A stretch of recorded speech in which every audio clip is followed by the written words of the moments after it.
नमस्कार दोस्तों, आपके अपने यूट्यूब चैनल रोजगार विद अंकित में आपका बहुत बहुत स्वागत है। मित्रों, आशा करता हूं कि आप सभी अच्छे होंगे, बढ़िया होंगे, खुशहाल होंगे और जहां भी होंगे एकदम बेहतरीन होंगे। तो सुबह के बज चुके हैं 9 और आप सभी को पता होगा कि 9 बजे एक हमारी सेवक और पायलट बैच में बहुत बेहतरीन क्लास स्टार्ट होती है इतिहास की। जैसे कि हम बाकी दिनों से भी करते आ रहे हैं, तो जल्दी से एक बार सभी के सभी जुड़ेंगे और फिर हम अपने इस सेशन को बहुत बेहतरीन तरीके से स्टार्ट करेंगे। चलो जी, विवेकानंद जी हमारे साथ जुड़ गए हैं, कह रहे हैं गुड मॉर्निंग सर जी, गुड मॉर्निंग। मंजेश यादव जी भी हमारे साथ हैं, गुड मॉर्निंग सर जी, गुड मॉर्निंग। प्रदीप कुमार, बहुत बढ़िया। तो जल्दी से एक बार सभी स्पीड के साथ जुड़ेंगे। चलो बहुत बढ़िया। और जी के रंजन कुमार जी हमारे साथ हैं, ठीक है जी। प्रवीण जी हैं और अभिषेक, सभी की गुड मॉर्निंग स्वीकार।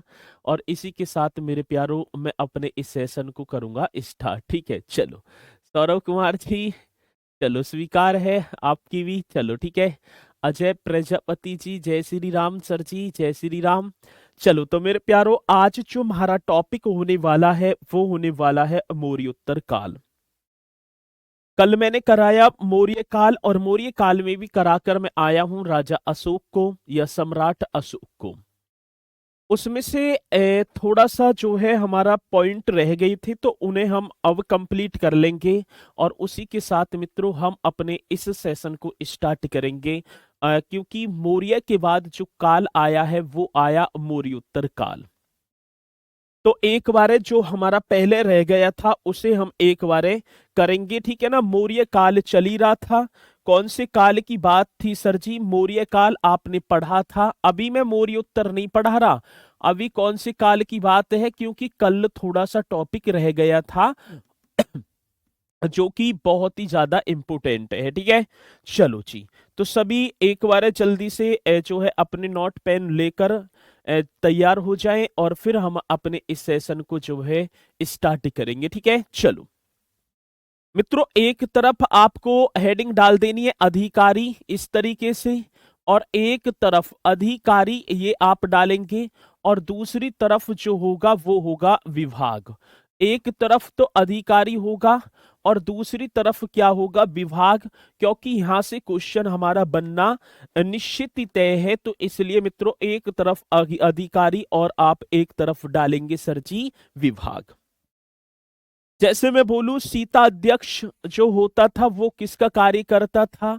अकारा अध्यक्ष की बात है, लक्षणा अध्यक्ष है, इस तरीके से वो अधिकारी थे जिन पर कौन सा विभाग, इस तरीके का क्वेश्चन हमसे पूछा जाएगा। तो एक अधिकारी का नाम था सीता अध्यक्ष। कौन सा? जैसे मैं आज बोलूं, आज यदि सड़क एवं परिवहन मंत्री इस तरीके से मैं बोलूं, तो उस समय मतलब कि, या मैं बोलूं कि कृषि मंत्री कौन है, अलग अलग मंत्रालय हैं, तो उस समय यदि मौर्य काल की बात करूं तो एक नाम था सीता अध्यक्ष। कौन सा? और सीता अध्यक्ष का मतलब था जो कृषि विभाग था ना, जो कृषि विभाग है उसके अध्यक्ष को मौर्य काल में सीता अध्यक्ष कहा जाता था। तो आप बता देंगे सर जी कृषि विभाग का अध्यक्ष कौन से विभाग की बात होगी? तो हम बताएंगे कृषि विभाग का जो अध्यक्ष था सर, कृषि विभाग के अध्यक्ष को क्या बोला गया है?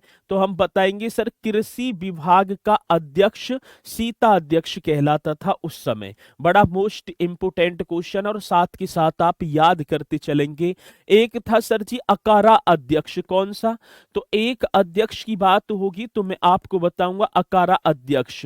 और अकारा अध्यक्ष यदि मुझसे पूछा जाएगा तो मैं बताऊंगा जो खान होती है ना, खान आपने पढ़ी होंगी, खानों का अध्यक्ष, ठीक है। किसकी बात है सर जी? जैसे कोयले की खान होगी, खानों का अध्यक्ष, ठीक है ना। लोहे की खान है, उस समय जो खान जो होती थी उसके मौर्य काल में खानों के अध्यक्ष को अकारा अध्यक्ष कहा जाता था। और मौर्य काल में सर जी कृषि विभाग के अध्यक्ष को सीता अध्यक्ष कहा जाता था। तो इन्हें साथ के साथ आप याद करते चलेंगे बहुत बेहतरीन तरीके से, ठीक है। एक था लक्षणा अध्यक्ष सर जी। कौन से अध्यक्ष की बात होगी, तो मैं आपको बताऊंगा लक्षणा अध्यक्ष। अब लक्षणा अध्यक्ष कौन था, तो मित्रों मुद्रा जो विभाग है, कौन से विभाग की बात है, तो मैं यहां लिखूंगा जो मुद्रा विभाग है, ठीक है ना, मुद्रा, अब समझिए ना पैसा, मुद्रा विभाग का जो अध्यक्ष होता था वो लक्षणा अध्यक्ष कहलाता था। क्या, लक्षणा अध्यक्ष।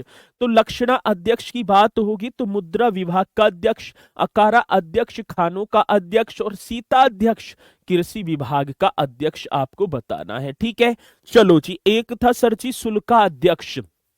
कौन सा अध्यक्ष होगा, हम बताएंगे शुल्का अध्यक्ष। इस तरीके से आपको लिख देना है। यदि पूछा जाएगा सर शुल्का अध्यक्ष, तो जो व्यापारिक जो कर है, व्यापारिक कर का जो प्रधान होता था सर उसे उसे शुल्क, अब भाई शुल्क जो लिया जाएगा वो व्यापार पर ही तो लगता है, व्यापारिक, ठीक है ना, इस तरीके से करेंगे। व्यापारिक कर जो था ना, व्यापारिक कर का जो अध्यक्ष होता था या विभाग का जो अध्यक्ष था उसे शुल्क अध्यक्ष हम कहते थे, या व्यापारिक कर का प्रधान हम भी इसे बोल भी सकते हैं। चलो आगे पूछा जाता है मुद्रा अध्यक्ष। ये देखो, अब ये अटकाने वाला लक्षणा अध्यक्ष मुद्रा विभाग का अध्यक्ष, लेकिन आगे जो दिया है हमें वो दिया है मुद्रा अध्यक्ष। ठीक है, कौन से अध्यक्ष की बात है, तो हम बताएंगे सर जी मुद्रा अध्यक्ष। ये कौन था मुद्रा अध्यक्ष, का कार्य क्या था, तो जो पासपोर्ट था, ठीक है ना, क्या था सर जी, पासपोर्ट की यदि मैं बात बताऊंगा, ठीक है, विक्रम वर्मा जी, पासवान जी, हाँ तुमने मैसेज भी डाला था, इनके मैसेज करके उसमें डाल दो जल्दी से। ठीक है, और अब मैं नंबर और लिख दो, विक्रम पासवान जी अपना नंबर लिख दो, ठीक है ना, तो आपकी जो भी समस्या है वो सॉल्व हो जाएगी अभी। ठीक है, तो अपना जो भी नंबर है विक्रम पासवान जी, जिस पर जो भी दिक्कत हुई है हमारी टीम अभी आपको कॉल कर लेगी और पूछेगी, ठीक है, क्या समस्या है, अपना नंबर लिख के भेज देना।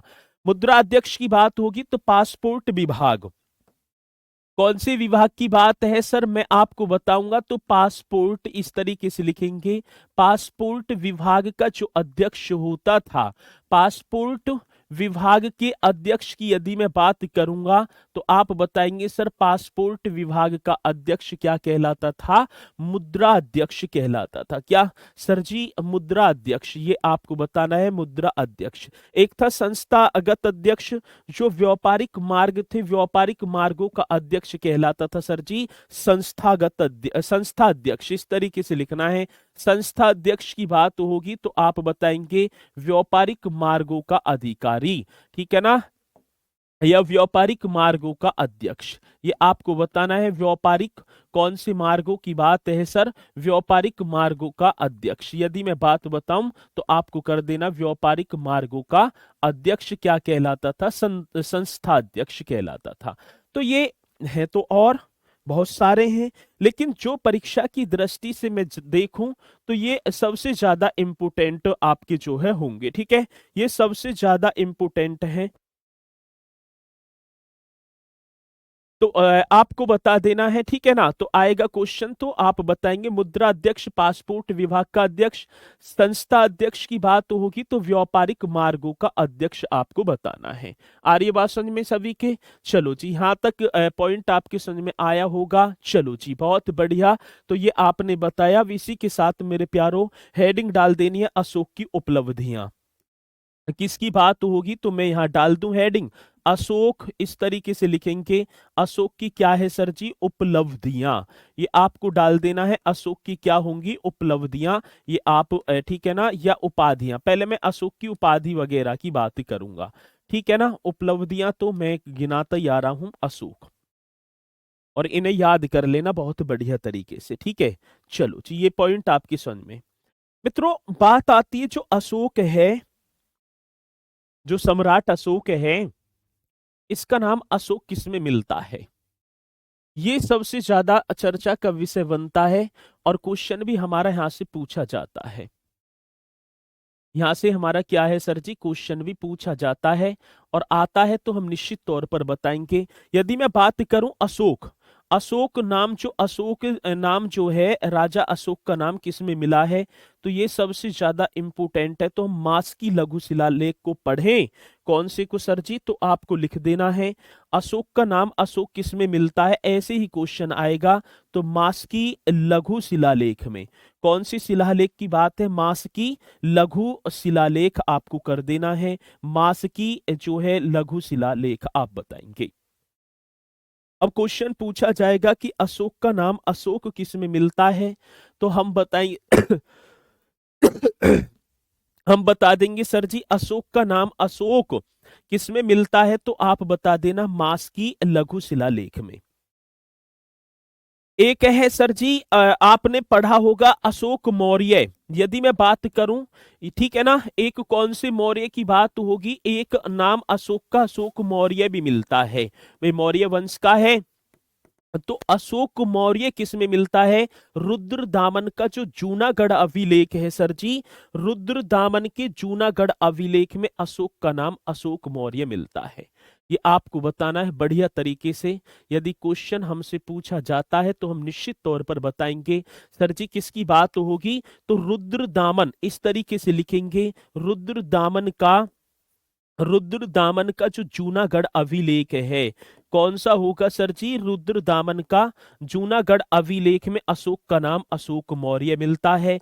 और यदि मैं बात करूंगा अशोक खाली किस में मिलता है? मास्की लघु शिलालेख में। ये सबसे ज्यादा इंपोर्टेंट क्वेश्चन होगा।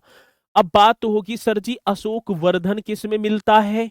यदि मैं बात करूं किसका, अशोक का नाम जो अशोक वर्धन है ये किस में मिलता है, तो हम बताएंगे ये तो पुराणों में मिलता है। जब मैं पुराण का अध्ययन करूं तो अशोक का नाम क्या मिलता है?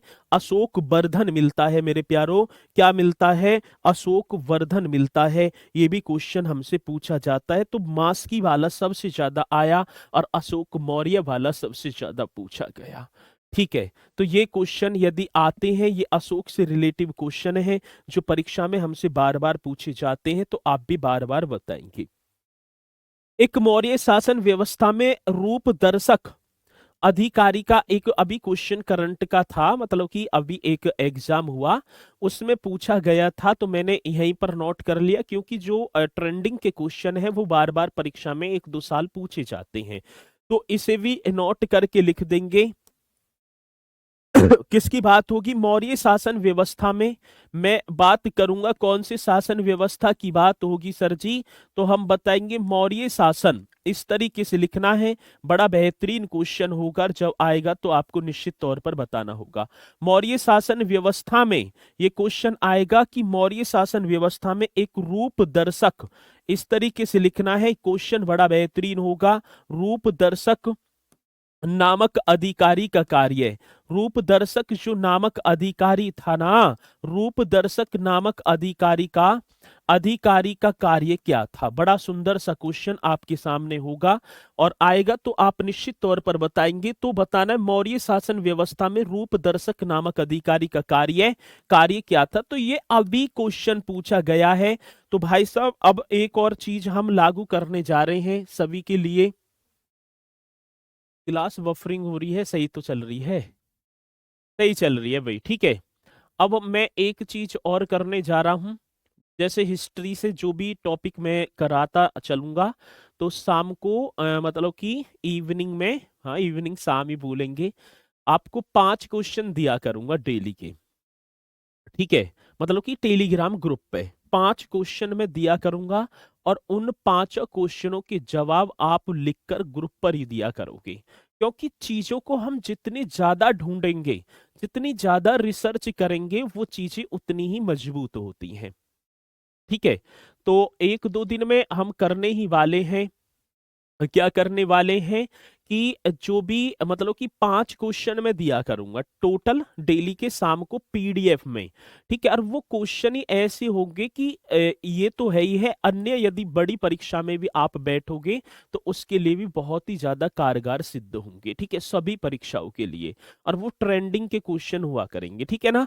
तो ऐसा हम करने जा रहे हैं। आप बताया करो कि जैसे ही 8 बजे करेंगे तो ग्रुप जैसे ही ओपन होगा तो सभी उसी फॉर्मेट में अपने अपने जवाब भी मुझे दिया करोगे, ठीक है।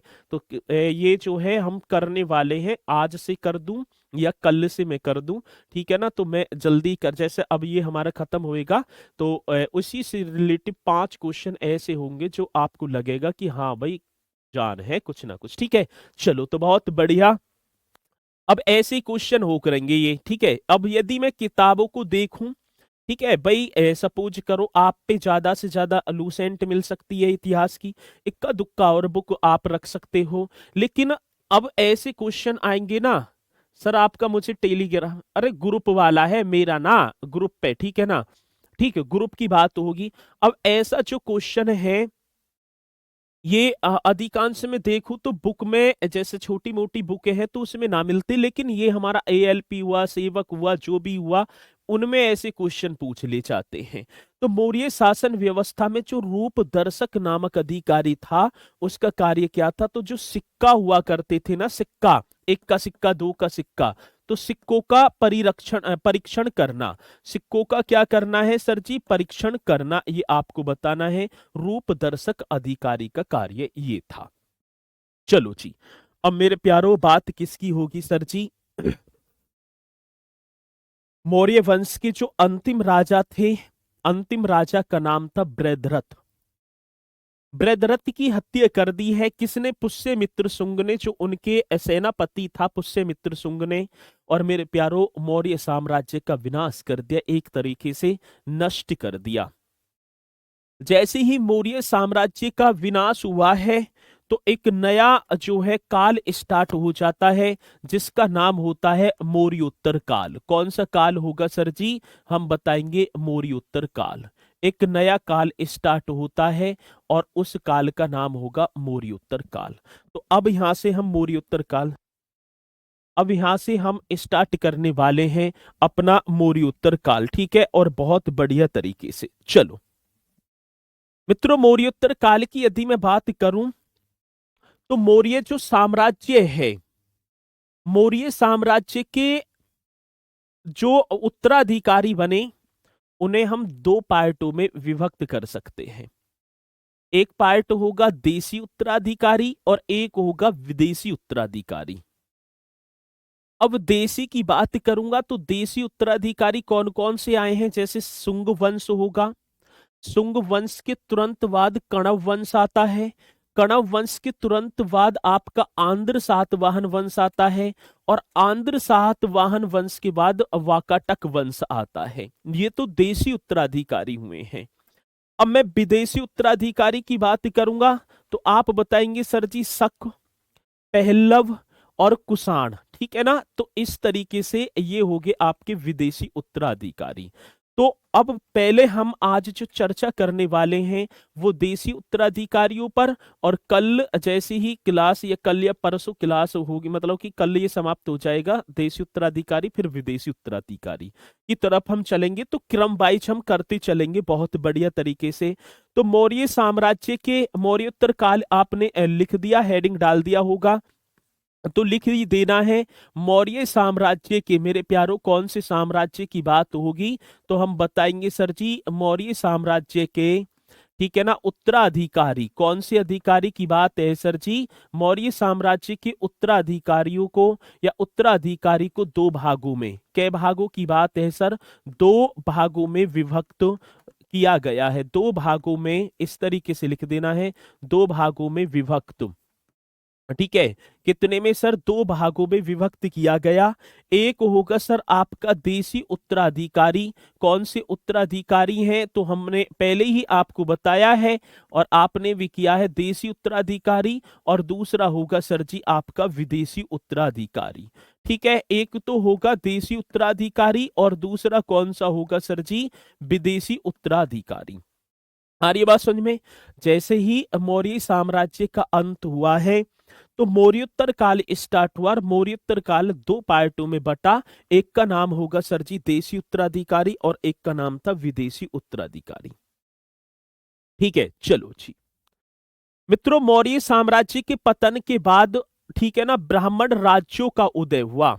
अब जो पुष्यमित्र शुंग आएगा, गद्दी पर बैठेगा, ब्राह्मण था। तो यदि मैं बात करूं किसकी? मौर्य साम्राज्य के जैसे ही पतन हुआ है, कौन से साम्राज्य का सर जी? तो आप बताना है कि मौर्य साम्राज्य का जैसे ही पतन हुआ है तो ब्राह्मण जो है वंश का उदय होता है, ब्राह्मण राजाओं का उदय होता है। अब वे कौन कौन से जिनके बारे में हम पढ़ेंगे, तो आपको लिखना है सर, क्या लिखना है? मौर्य साम्राज्य के पतन के बाद ब्राह्मण राज्यों का उदय हुआ, तो आप लिखेंगे सर मौर्य साम्राज्य। कौन से साम्राज्य की बात यहां पर होगी? हम बताएंगे सर मौर्य साम्राज्य के पतन के बाद किसकी बात होगी? पतन के, पतन माने नष्ट होना, मौर्य साम्राज्य के पतन के बाद, ठीक है, आप कर देंगे सर ब्राह्मण, ठीक है, ये आपको लिख देना है ब्राह्मण राज्यों का या राजवंशों का, ठीक है ना, ब्राह्मण राज्यों का उदय हुआ। ब्राह्मण राज्यों का क्या हुआ है सर जी? राज्यों का उदय हुआ। अब वे क्या हैं, वे कौन कौन सी ब्राह्मण राज्य हैं उदय हुआ? तो आप बताएंगे सर, पहले आएगा शुंग वंश। कौन सा वंश होगा? तो पहला होगा शुंग वंश। इसी के साथ ये भी क्रम में भी पूछ लिया जाता है कण्व वंश। कण्व वंश के बाद आता है आपका आंध्र सातवाहन वंश। कौन सा वंश होगा? आंध्र सातवाहन वंश होगा। और इसी के साथ आपका होगा वाकाटक वंश। कौन सा? वाकाटक वंश। ये आपको डाल देना है, ठीक है। तो ये 4 वंश आते हैं देसी उत्तराधिकारी में। पहला कौन सा होगा? शुंग वंश होगा, ठीक है, फिर कण्व वंश होगा, फिर आंध्र सातवाहन वंश होगा, और फिर कौन सा होगा? वाकाटक वंश। ये क्रम में भी हमसे पूछ लेता है, तो हमारा क्रम में भी रटना चाहिए। ये आर्य बात समझ में? ठीक है। अरे यार ये बात समझ में ना सर, अशोक का अंत हो गया, 232 में मृत्यु हो जाती है, और क्या है, ईसा पूर्व की बात है, और कुछ भी ना है, अंत ही है, ठीक है। तो ये आपको बताना है। अब चलते हैं मेरे प्यारो, देसी उत्तराधिकारी आपको हेडिंग डालनी है, और देसी उत्तराधिकारी इस तरीके से डाल देना है, ठीक है। कौन से उत्तराधिकारी की बात होगी? तो सर हम डालेंगे देसी उत्तराधिकारी। कौन से उत्तराधिकारी होंगे? देसी उत्तराधिकारी, ये आपको हेडिंग डालनी है। और देसी उत्तराधिकारी में भी हम डालेंगे सर जी शुंग वंश। पहले आज हम पढ़ने वाले हैं शुंग वंश। कौन से वंश की बात यहां पर होगी?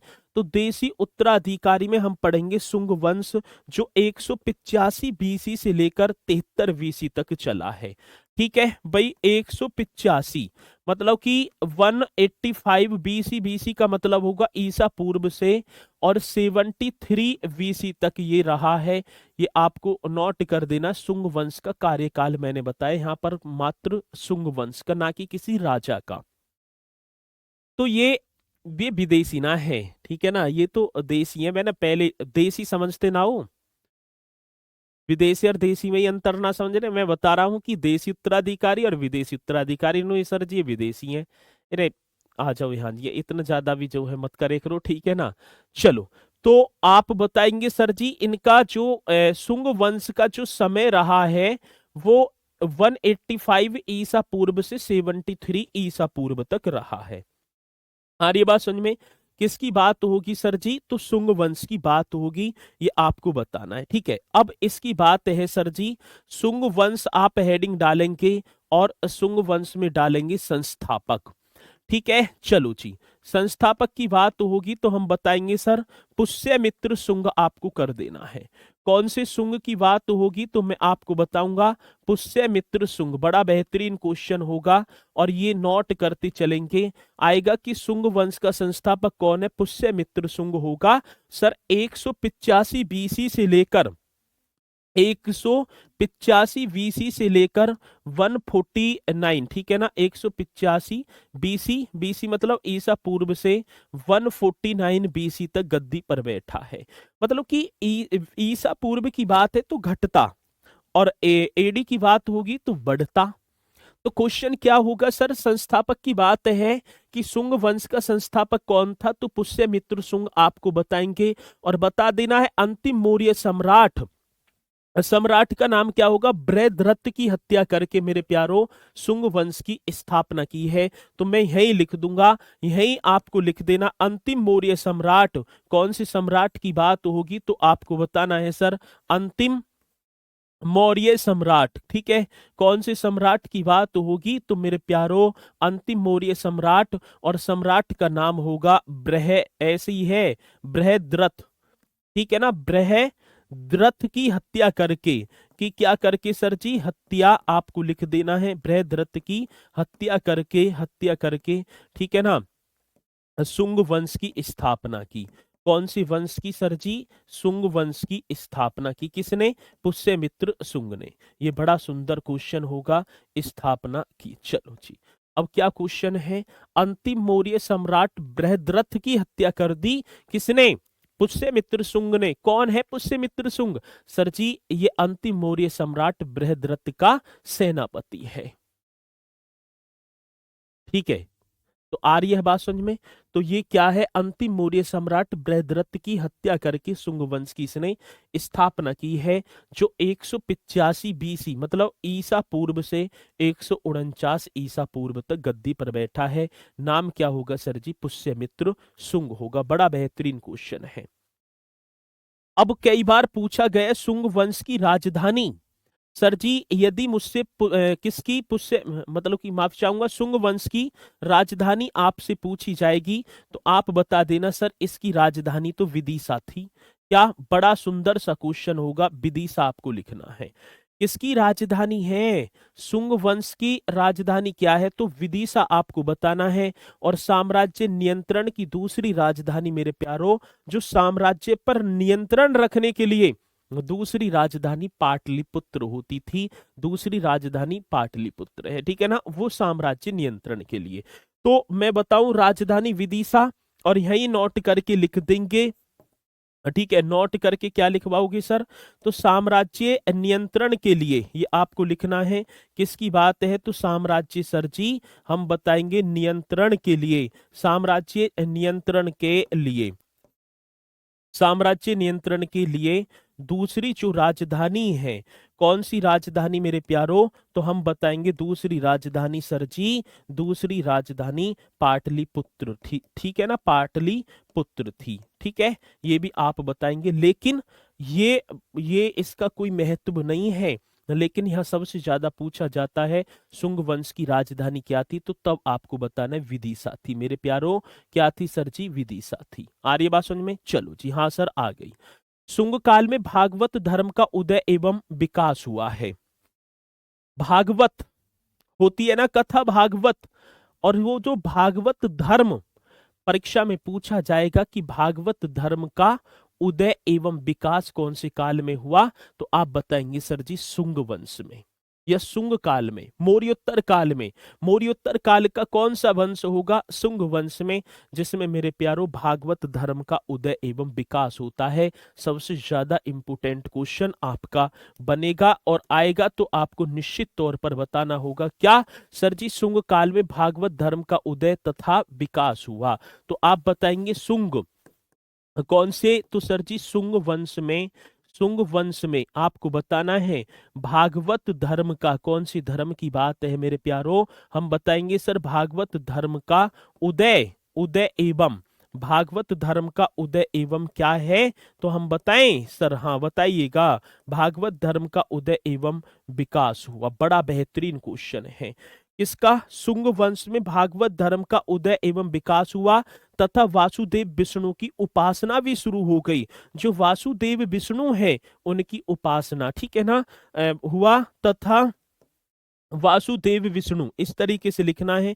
कौन सी देव की बात है मेरे प्यारो? हम बताएंगे वासुदेव विष्णु की उपासना, ठीक है ना, शुरू हुई। वासुदेव विष्णु की उपासना क्या होती है सर जी? शुरू हुई। ये आपको बताना है, मोस्ट इंपोर्टेंट क्वेश्चन है आज है कि भागवत धर्म का उदय एवं विकास किस काल में हुआ है? तो शुंग वंश में, मौर्योत्तर काल में। ये आपको बताना है। बड़ा बेहतरीन क्वेश्चन आपके सामने है। शुंग वंश का संस्थापक पुष्यमित्र शुंग 185 बीसी से लेकर 149 बीसी तक गद्दी पर बैठा है, ठीक है। चलो, आ रही है बात समझ में यहाँ तक?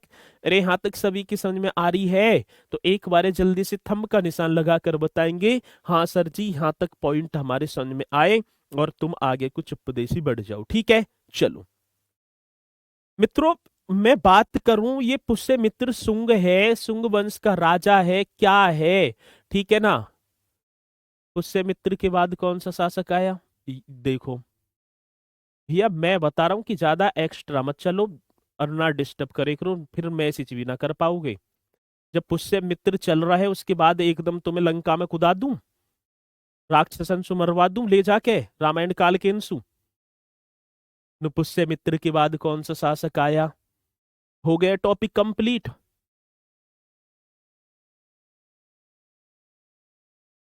ज्यादा उसमें बिना चले रहे हैं कि दोनों हाथन में लड्डू लेके चल रहे हो, खत्म ही हो जाओगे बीच में ज्यादा यदि एक्स्ट्रा चलोगे। अरे पुष्यमित्र शुंग चल रहा है उसके बाद ही तो राजा आएगा ना, कौन सा राजा आया जी या बता दो। चलो आ रही है बात समझ में? पुष्यमित्र शुंग की यदि मैं बात करूं तो इसकी जानकारी मुझे किससे मिलती है? पुष्यमित्र शुंग की जो विषय में जानकारी किससे मिलती है तो मेरे प्यारो एक अयोध्या अभिलेख है। कौन सा? अयोध्या अभिलेख। और अयोध्या अभिलेख जो है पुष्यमित्र शुंग के एक राज्यपाल थे धनदेव द्वारा निर्मित था। जब हमने वो अयोध्या अभिलेख देखा तो उसमें पूरा का पूरा विवरण पुष्यमित्र शुंग के बारे में लिखा हुआ है कि इसने 2 अश्वमेध यज्ञ भी करवाए जिनका पुरोहित किसे पतंजलि को बनाया था। ठीक है ना? तो आ रही है बात समझ में? हाँ ठीक है। चलो तो ये आपको बताना है बढ़िया तरीके से पुष्यमित्र की जो जानकारी है किससे मिलती है सर जी। ये क्वेश्चन यदि मुझसे पूछा जाएगा तो आप बताएंगे बढ़िया तरीके से। पुष्यमित्र शुंग की जानकारी, ये सबसे ज्यादा इंपॉर्टेंट क्वेश्चन है। पुष्यमित्र शुंग की जानकारी किसकी सर जी? पुष्यमित्र शुंग की जो जानकारी है, किसकी जानकारी की बात तो होगी सर? पुष्यमित्र शुंग की जानकारी अयोध्या अभिलेख से मिलती है। कौन सी लेख की बात तो होगी? तो हम बताएंगे अयोध्या अभिलेख की बात तो होगी। ठीक है ना? अयोध्या अभिलेख से, अयोध्या अभिलेख से मिलती है। बड़ा सुंदर सा क्वेश्चन है, अयोध्या अभिलेख से मिलती है। चलो किसकी जानकारी? पुष्यमित्र शुंग की। जो जो इसके राज्यपाल मतलब कि मतलब किस में रहता था? दरबार में रहता था। ठीक है, जो इसके राज्यपाल, मैं यहां लिख दूंगा, जो इसके राज्यपाल किसके सर जी? पुष्यमित्र शुंग का जो राज्यपाल है, जो इसके राज्यपाल धनदेव, नाम सुना होगा। नाम क्या होगा सर जी? जो इसके राज्यपाल, राज्यपाल का नाम क्या है? धनदेव से संबंधित है। बड़ा सुंदर सा क्वेश्चन है। राज्यपाल और राज्यपाल का नाम क्या है सर? धनदेव से संबंधित है। आएगा क्वेश्चन तो निश्चित तौर पर बताएंगे। आ जाए कि अयोध्या अभिलेख से निम्नलिखित में से किस राजा की जानकारी या किस शासक की जानकारी मिलती है? तो आप बताएंगे। ठीक है ना सर जी? वो ठीक है, अयोध्या अभिलेख से किसकी? तो पुष्यमित्र शुंग की। और अयोध्या लेख किससे संबंधित है? तो हम बताएंगे राजा धनदेव, उसने माफी चाहूंगा, राज्यपाल धनदेव, जो पुष्यमित्र शुंग का राज्यपाल था और उसने इसी के विषय में वो जानकारी जुटाई है। ठीक है, चलो तो यहाँ आपको बताना है बहुत बढ़िया तरीके से। अब बात किसकी आएगी सर जी? अब यदि मैं इस अयोध्या अभिलेख को देखूं तो मेरे प्यारो पुष्यमित्र शुंग ने 2 अश्वमेध करवाए थे। यही लिख देंगे कितने? 2 अश्वमेध यज्ञ। ये सर जी अश्वमेध यज्ञ क्या होता है? तो आपने रामायण देखी होगी, और रामायण में जब भगवान रामचंद्र जी वनवास से लौट कर आ जाते हैं, अंतिम समय में अश्वमेध यज्ञ करते हैं। अश्वमेध होता है कि एक घोड़ा होता है और उसके गले में चुनौतियां बांध दी जाती हैं कि जो घोड़े को पकड़ेगा या तो वो हमारे अधीन हो जाए या युद्ध करे। इस तरीके से मतलब वार्तालाप होती हैं। तो लव कुश ने वो घोड़ा पकड़ा था, आपने देखा भी होगा। युद्ध होता है दोनों तरफ से, तो युद्ध करना पड़ता था यदि कोई चुनौती को स्वीकार करता है, नहीं तो भाई साहब घोड़ा इंगे तिंगे घास पास खाता है, डोलता रहे भैया। ठीक है, चलो अब क्वेश्चन पूछ लिया जाए कि पुष्यमित्र शुंग ने कितने अश्वमेध यज्ञ कराए? तो 2 अश्वमेध यज्ञ कराए। और इन अश्वमेधों की जानकारी हमें किससे मिलती है? तो अयोध्या अभिलेख से मिलती है मेरे प्यारो। किससे? ठीक है ना? तो आप बताएंगे अभिलेख से। ठीक है, चलो अयोध्या अभिलेख से। और यदि मैं बात करूंगा क्वेश्चन पूछा जाता है अश्वमेध यज्ञ का पुरोहित किसे बनाया गया, तो आप बताएंगे सर जी पतंजलि को। ये भी क्वेश्चन हमसे पूछा जाता है तो हम बताएंगे पतंजलि को पुरोहित बनाया। सबसे ज्यादा इंपोर्टेंट क्वेश्चन है और आएगा तो आप निश्चित तौर पर बताएंगे कि जो अश्वमेध यज्ञ है, अश्वमेध यज्ञ का पुरोहित किसे बनाया गया, तो आप निश्चित तौर पर बताएंगे सर जी पुरोहित, हाँ तो पतंजलि को बनाया गया। वो पतंजलि जिन्होंने महाभाष्य की रचना की है। और मैं एक तरीके से देखूं तो मेरे प्यारों मनु स्मृति की जो रचना है आपने पढ़ी होगी, मनु स्मृति की रचना इसी काल में हुई थी। ये भी क्वेश्चन बड़ा बेहतरीन बन जाता है तो आप बताएंगे, ठीक है। चलो जी, अब इसमें सबसे ज्यादा इंपोर्टेंट होगा, ये तो हो गया। एक आता है कि भरहूत स्तूप का निर्माण किसने करवाया था। कितना सुंदर क्वेश्चन है और ये क्वेश्चन पूछा ही जा चुका है। भरहूत ऐसे लिखना है, भरहूत स्तूप का निर्माण, भरहूत स्तूप का निर्माण मेरे प्यारों कंस्ट्रक्शन की बात होगी। भरहूत स्तूप का निर्माण किसने करवाया, तो आप बताएंगे पुष्यमित्र शुंग ने करवाया था।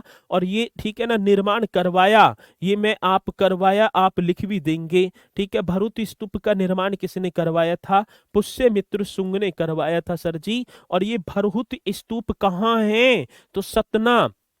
और ये सतना कहाँ पड़ता है, एमपी में पड़ता है सर। ये भी क्वेश्चन आएगा। इसकी खोज यदि मैं बात करूं कि भरहूत स्तूप की खोज अलेक्जेंडर कनिघम ने 1873 में की थी, तो आप खोज भी लिख देंगे सर अलेक्जेंडर, ठीक है ना, अलेक्जेंडर कनिघम। ये आपको लिख देना है कौन सा, अलेक्जेंडर कनिघम। और वर्ष कौन सा होगा, 1873। अब परीक्षा में पूछा जाएगा कि भरहूत स्तूप का निर्माण निम्नलिखित में से किसने करवाया था, तब हम बताएंगे सर पुष्यमित्र शुंग ने करवाया। भरहूत स्तूप कहाँ है, तो मध्य प्रदेश के सतना में अवस्थित है। और भरहूत स्तूप का जो खोज करता अलेक्जेंडर कनिघम होंगे। आज की पुष्यमित्र शुंग द्वारा कराए गए 2 अश्वमेध यज्ञों की जानकारी हमें कहाँ से मिलती है, तो अयोध्या अभिलेख बताएंगे। और मेरे प्यारों अयोध्या अभिलेख किससे संबंधित था, तो पुष्यमित्र शुंग के राज्यपाल धनदेव से, ठीक है। आगे बात समझ में यहाँ तक, अरे आ रही है बात समझ में ना। चलो जी, हाँ सर जी आ गई बात समझ में। अब ये पॉइंट आपके कंप्लीट होंगे और इसी के साथ मित्रों आगे चलते हैं हम। अब क्या है, पुष्यमित्र शुंग के उत्तराधिकारी। इसके बाद गद्दी पर बैठा है अग्निमित्र। कौन सा मित्र होगा, तो आपको लिख देना है सर जी अग्निमित्र। मैंने तो लिख दिया, आप भी लिख दो, ठीक है। अग्निमित्र की बात होगी। यदि अग्निमित्र के मैं समय की बात करूंगा तो 149 बीसी से लेकर आप बताएंगे सर 149 बीसी से लेकर 141 बीसी तक ये गद्दी पर बैठा है।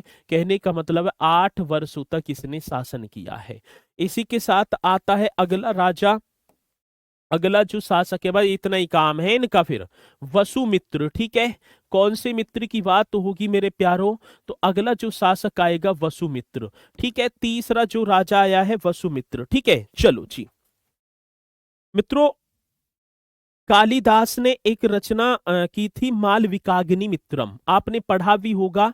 कालिदास की मालविकाग्नि मित्रम नाटक से पता चलता है कि अग्निमित्र के समय जो है अग्निमित्र के समय में यवनों ने आक्रमण किया था, ठीक है। ये क्वेश्चन अग्निमित्र के इसके समय, ठीक है, किसके समय, अग्निमित्र के समय यवनों ने आक्रमण किया था। जिनको पराजित किसने किया है, तो आप बताएंगे सिंधु नदी के तट पर वसुमित्र ने पराजित किया था, क्योंकि राजकुमार था ना। चलो इसी में लिखना है बहुत बढ़िया तरीके से। कालिदास के मेरे प्यारों कौन सी दास की बात होगी, तो आप बताएंगे कालिदास के मालविकाग्नि मित्रम, ठीक है ना। विकाग्नि ये आप लिखना है, मालविकाग्नि मित्रम, ये बताएंगे बहुत बढ़िया तरीके से। कालिदास के मालविकाग्नि मित्रम नाटक से, किससे सर जी, नाटक से आपको बताना है। नाटक से पता चलता है, किससे, नाटक से पता चलता है, क्या चलता है, नाटक से पता चलता है कि अग्निमित्र के समय मेरे प्यारों, अग्निमित्र की बात है, हाँ अग्निमित्र के समय यवनों का आक्रमण हुआ।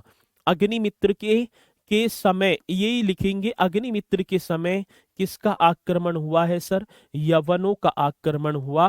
ये आप बताएंगे सर जी, यवनों का आक्रमण, यमनों का आक्रमण हुआ। जिनको, ठीक है, ये हुआ, जिनको आप बता देना, जिनको सिंधु नदी के तट पर, कौन सी नदी की बात होगी मेरे प्यारों? तो सिंधु नदी की बात होगी।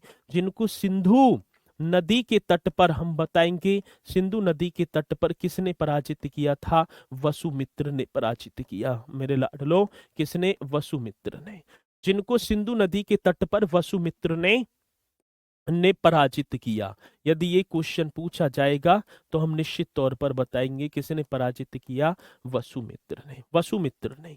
ठीक है, तो कालिदास के मालविकाग्निमित्रम नाटक से पता चलता है कि अग्निमित्र के समय यवनों का आक्रमण हुआ था। जब यवनों ने आक्रमण कर दिया तो इनको सिंधु नदी पर किसने पराजित कर दिया था? वसुमित्र ने पराजित किया मेरे प्यारों। किसने भैया? वसुमित्र ने। ठीक है, चलो, आ रही है बात समझ में? यहां तक पॉइंट आपकी समझ में आए होंगे बहुत बढ़िया तरीके से। सर उत्तर प्रदेश की क्लास कब से चलेंगी?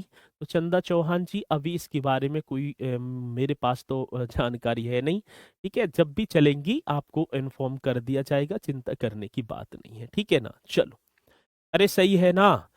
तो चिंता करने की जो है जरूरत नहीं है, सब ठीक होगा। इसी के साथ मित्रों, इसमें वैसे तो 10 राजा आए हैं।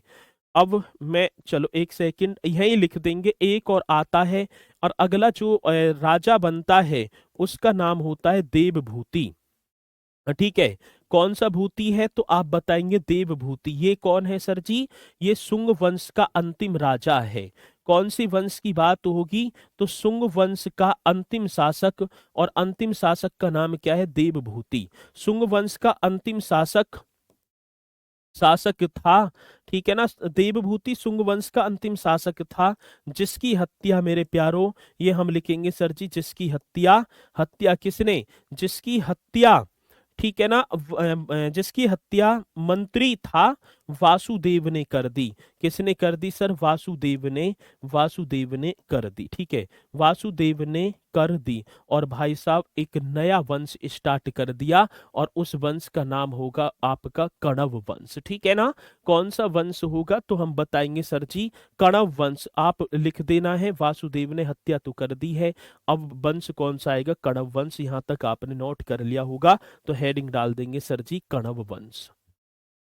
देशी उत्तराधिकारी में दूसरा वंश आता है कणव वंश, आप सभी को पता होगा। और संस्थापक की यदि मैं बात करूं तो आपने पढ़ ही लिया कणव वंश का। संस्थापक कौन है सर? वासुदेव। वासुदेव आपको बता देना है। और वासुदेव मेरे प्यारों, यदि मैं बात करूं तो शुंग वंश के अंतिम राजा देवभूति की हत्या कर दी। ठीक है ना? किसकी? देवभूति की हत्या करके एक मौर्योत्तर काल में एक नए वंश का उदय होता है, और जिसका नाम पड़ता है मेरे प्यारों कणव वंश। ठीक है, कौन सा वंश होता है? तो हम बताएंगे कणव वंश स्टार्ट होता है। अब इसी से रिलेटिव चलो, संस्थापक कौन आएंगे? वासुदेव। अब इसमें भी ज्यादा मतलब कि भूमि मित्र है, नारायण सुशर्मा, इस तरीके से यदि मैं बात करूंगा किसकी सर जी, एक बार हम देखेंगे, जैसे संस्थापक तो वासुदेव होगा, तो इसके उत्तराधिकारी, क्योंकि इन्होंने ज्यादा कार्य नहीं किया है, उत्तराधिकारी हम बताएंगे। उत्तराधिकारी अब कौन कौन है? पहले तो वासुदेव आया ही है भाई, क्या होगा? पहला तो वासुदेव है ही है भाई, कणव वंश का संस्थापक वासुदेव भाई, ये तो है ही है ना। इसी के बाद भूमि मित्र आता है। कौन सा मित्र होगा? दूसरा राजा आता है भूमि मित्र। ठीक है, तीसरा जो राजा आया नारायण, कौन सा होगा सर जी? नारायण। और चौथा जो राजा होगा वो होगा सुशर्मा। ठीक है ना? कौन सा होगा? सुशर्मा।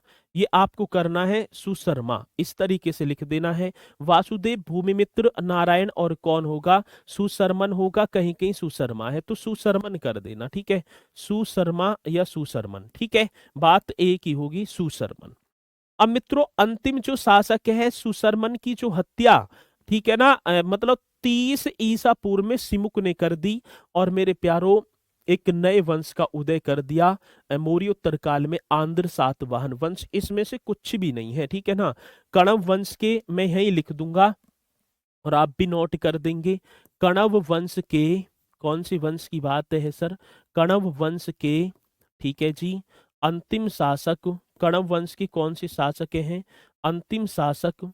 कण्व वंश के अंतिम शासक, शासक का नाम क्या होगा? सुशर्मन, ठीक है ना, सुशर्मन। ठीक है जी। कण्व वंश के अंतिम शासक सुशर्मन की 30 ऐसे लिख देना है, ईसा पूर्व, 30 ईसा पूर्व, ठीक है ना।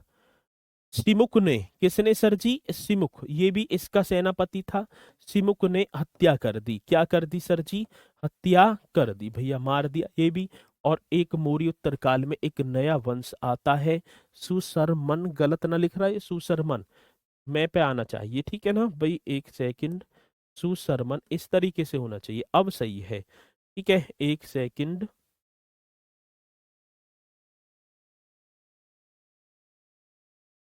अब सही होगा, ठीक है, अब सही है। कण्व वंश के अंतिम शासक सुशर्मन की जो है 30 ईसा पूर्व सिमुक ने हत्या कर दी, ऐसे हम लिखेंगे, ठीक है। यवनों का मतलब क्या होता है सर जी? अरे यवन मतलब कि विदेशी थे, जैसे शक, पहलव, कुषाण, ये यवन, ये जो है विदेशी थे जिन्होंने भारत पर आक्रमण करे हैं, ठीक है। चलो, ये आपको बताना है।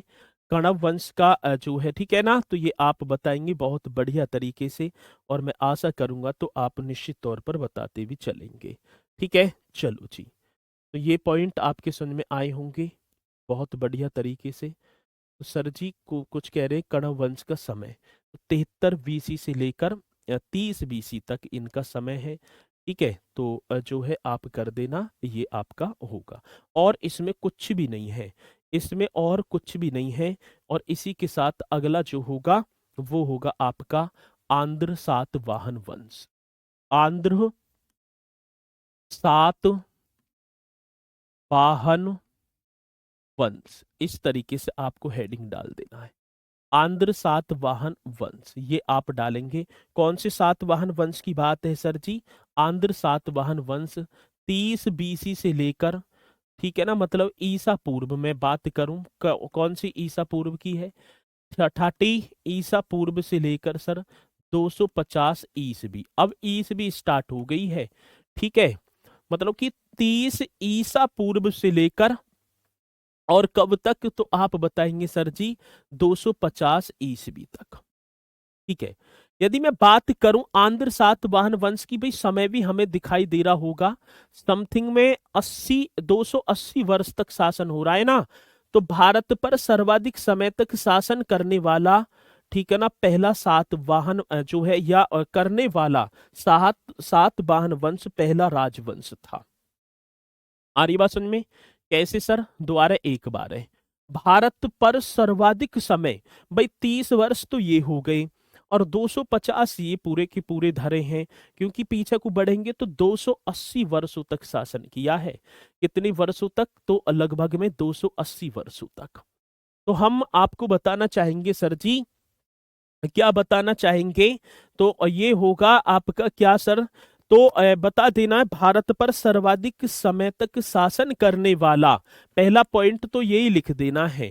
क्वेश्चन आता है कि भारत पर सर्वाधिक समय तक, कौन से समय की बात है? तो सर जी भारत पर सर्वाधिक समय तक, सर्वाधिक समय तक ये बताएंगे, भारत पर सर्वाधिक समय तक, ठीक है, शासन करने वाला, शासन करने वाला, बड़ा सुंदर सा क्वेश्चन होगा। शासन करने वाला पहला जो राजवंश था, ठीक है ना, सर्वाधिक समय तक शासन करने वाला पहला राजवंश, ठीक है ना, आंध्र सातवाहन था, ठीक है ना, पहला राजवंश। तो भारत पर सर्वाधिक समय तक शासन करने वाला पहला राजवंश आंध्र सातवाहन था, ठीक है ना।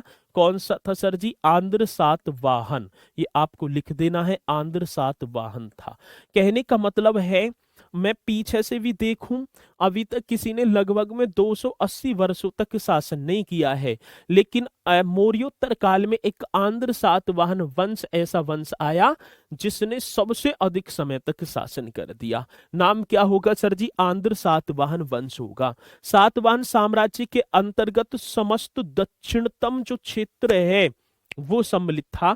यदि मैं इस दक्षिणतम की बात करूंगा तो ये पूरा का पूरा जो है दक्षिणतम जो पॉइंट है, ठीक है, तमिलनाडु, महाराष्ट्र, आंध्र प्रदेश, ये पूरा तेलंगाना, कर्नाटक, ये पूरा का पूरा जो है किसके अंतर्गत आता था? आंध्र सातवाहन वंशों के अधीन था।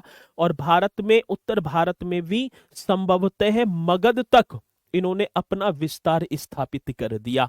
किसने? आंध्र सातवाहन वंश के राजाओं ने। आ रही है बात समझ में? अब इसी में एक लिख देना, सातवाहनों को दक्षिण भारत का प्रथम साम्राज्य स्थापित करने का श्रेय दिया जाता है। जो सातवाहन है ना, इनको दक्षिण भारत में पहला राजवंश स्थापित करने का श्रेय भी दिया जाता है। ठीक है, तो इस पॉइंट जल्दी से लिख देंगे क्योंकि समय भी हो लिया। ठीक है, सातवाहनों को दक्षिण भारत का प्रथम साम्राज्य, आप लिखेंगे सर जी किसकी बात है? सातवाहनों को दक्षिण, कौन सी बात होगी सर जी? सातवाहनों को दक्षिण भारत में, कौन सी भारत में मेरे प्यारो? दक्षिण भारत में। यदि मैं बात करूं जो सातवाहनों को दक्षिण भारत का प्रथम, या दक्षिण भारत में, या दक्षिण भारत का प्रथम, दक्षिण भारत का क्या है सर जी? प्रथम साम्राज्य स्थापित करने का, किसकी बात होगी सर? प्रथम साम्राज्य स्थापित करने का श्रेय दिया जाता है। स्थापित करने का क्या दिया जाता है? करने का श्रेय दिया जाता है। तो श्रेय दिया जाता है, ये आप करेंगे, श्रेय दिया जाता है। अब दूसरी एक और बात है, यहां से मिलेंगे हम कल, तो इन्हें करेंगे एक बार याद सबसे ज्यादा। ठीक है, हाँ, करने वाला शासक कौन? अच्छा, तो ये आपको करना है बहुत बेहतरीन तरीके से और अपनी तैयारी को, ठीक है, और अच्छे लेवल पर हम ले जाएंगे। तो आज से ही हम स्टार्ट करेंगे वो 5 क्वेश्चनों वाली सीरीज, और अभी हम जो है शाम को आपको डाल देंगे टेलीग्राम ग्रुप ओपन होने से पहले। उनका जवाब सभी को सटीक तरीके से देना है। ठीक है, तो इसी के साथ मित्रों मैं अपनी वाणी को दूंगा विराम। तो सभी बच्चे बोलेंगे सर जी जय हिंद, जय भारत।